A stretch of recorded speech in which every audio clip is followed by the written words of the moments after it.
Ya, pemirsa, Wakil Presiden Republik Indonesia dijadwalkan melakukan kunjungan kerja ke Sumatera Selatan pada Rabu 15 Juli 2026. Dalam kunjungan tersebut, Wakil Presiden akan mengunjungi 5 lokasi yang berbeda.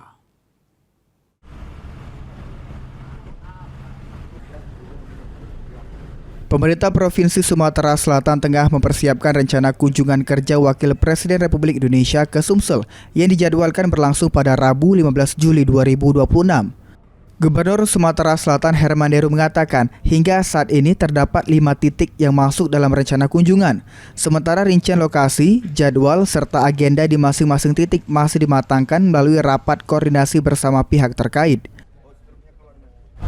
Wapres berkunjung ke sini agendanya ada 4-5 titik ya. Tapi nanti yang teknis jam titik kunjungan itu ke protokol tanyanya ya. Pemprov Sumsel memastikan akan terus berkoordinasi dengan pemerintah pusat hingga seluruh rangkaian agenda kunjungan Wakil Presiden ditetapkan secara resmi. Muhammad Aidil, PAL TV.